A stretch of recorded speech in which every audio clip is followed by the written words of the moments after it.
Channel को subscribe करो पहले। हाँ जल्दी, लाल कलर का बटन नहीं से दबाओ, जल्दी दबाओ।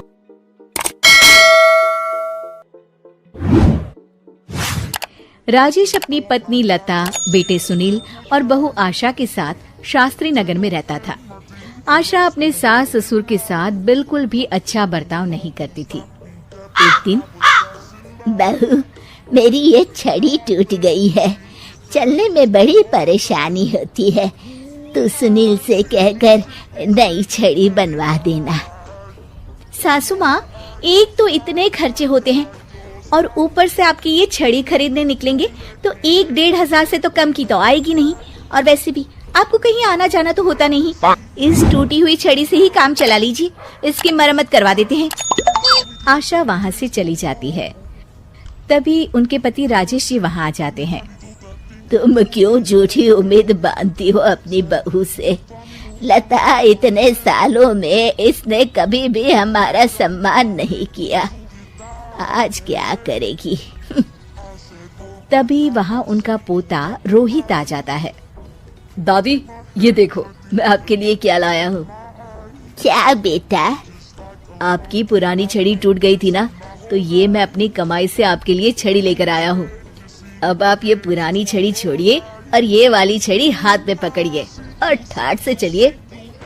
राजेश जी और लता जी एक दूसरे को देखकर मुस्कुराते हैं कि कम से कम उनका पोता तो उनका सम्मान करता है। एक दिन सुनील अपने पिता के पास आता है और कहता है, पिताजी, आपने हमारा पुराना वाला घर अभी तक क्यों रखा है? मैंने कितनी बार कहा है कि हमें वो घर बेच देना चाहिए, अच्छे दाम मिल जाएंगे। मैं भी तो कितनी बार कह चुका हूँ कि वो घर मेरे जीते जी नहीं बिक सकता, वो हमारा पुश्तैनी घर है। ओफो पिताजी, कब तक इन पुश्तैनी घर को संभाल के रखेंगे?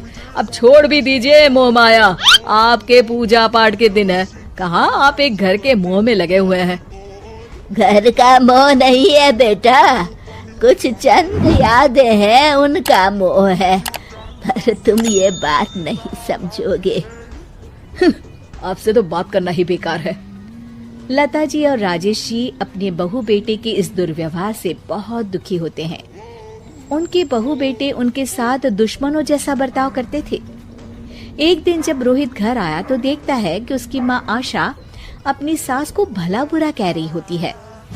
हाँ, दोनों ने तो हद कर रखी है, बस हर वक्त कोई ना कोई मांग रहती है आपकी।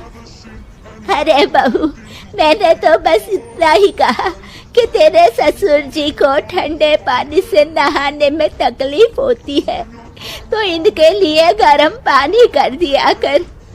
अगर मेरे हाथ पाँव चल रहे होते ना तो मैं ही कर देती, तुझसे ना कहती। हाथ पाँव तो अभी भी चलते हैं सासू माँ आपके, बस आप चलाती नहीं है। क्या मैं नहीं जानती कि ये सब नाटक है आपका, ताकि सारा काम मुझे ही करना पड़े। आशा वहाँ से चली जाती है और रोहित अपनी दादी के साथ इतना दुर्व्यवहार होता देख गुस्से से तिल मिला जाता है। वो गुस्से में अपनी माँ के पास जाता है। माँ, ये तुम किस तरह से दादी से बात करती हो? अरे तुझे नहीं पता बेटा, उनके तो 50 नाटक रहते हैं। खैर तू ये सब छोड़, मुझे तुझसे एक बात करनी है, और वो भी खुशखबरी वाली। कैसी खुशखबरी माँ? अरे तेरे पिताजी ने अपनी दोस्त की बेटी मेघा से तेरा रिश्ता तय कर दिया है। क्या मेघा से? माँ, पर हम तो बहुत अच्छे दोस्त हैं। मेघा से शादी का तो मैंने कभी सोचा भी नहीं। अरे नहीं सोचा तो अब सोच लेना। रोहित और मेघा बाहर एक दूसरे से मिलते हैं और बातें कर रहे होते हैं। मेघा, मुझे पता है कि हम दोनों की शादी होने वाली है, पर मैं तुम्हें एक बात अभी से बता देना चाहता हूँ। क्या रोहित? यही कि मेरी माँ एक अच्छी सास नहीं बनेगी, क्योंकि वो एक अच्छी बहू नहीं है। पर रोहित, आंटी को तो मैं बचपन से जानती हूँ, वो तो बहुत अच्छे स्वभाव की हैं। वो स्वभाव पता नहीं मेरे दादा दादी जी के लिए क्यों नहीं दिखता। उन्हें तो वो हर वक्त बुरा भला ही कहती रहती हैं। मैं चाहता हूँ कि उन्हें ये पता चले कि वो ये बहुत गलत कर रही है। मैंने कुछ सोचा है जिससे माँ सही रास्ते पर आ सकती है। मेघा, क्या तुम इसमें मेरा साथ दोगी? तुम जैसा कहोगे मैं वैसा ही करूंगी रोहित, मैं तुम्हारे साथ हूँ। मेघा और रोहित दोनों की शादी हो जाती है और मेघा अब आशा की बहू बनकर उनके घर आती है। बहू, ये देख, मैंने तेरे लिए ये हार बनवाया है। ये भी कोई हार है? मैं तो सोच रही थी कि आप मुझे डायमंड नेकलेस देंगी, पर ये क्या सस्ता सा हार पकड़ा दिया आपने मुझे। आशा को ये सुनकर गुस्सा आ जाता है। वो मेघा पर बरस पड़ती है। बहू, मैं तुम्हारी सास हूँ, मुझसे तमीज से बात किया करो, समझी? वरना अच्छा नहीं होगा। मम्मी जी, मैं भी आपकी बहू हूँ, आप भी मुझे ये धमकी मत दीजिए। मेरे पिताजी वकील हैं, अगर आपने मुझ पर कोई भी अत्याचार किया ना, बस एक ही बारी में अंदर करवा दूंगी। हाँ। मेघा रोहित की तरफ देखकर मुस्कुराती है। लता जी और रमेश जी देखते रह जाते हैं। मेघा कैसे अपनी सास को उन्हीं की भाषा में उनकी गलती का एहसास दिलाती है।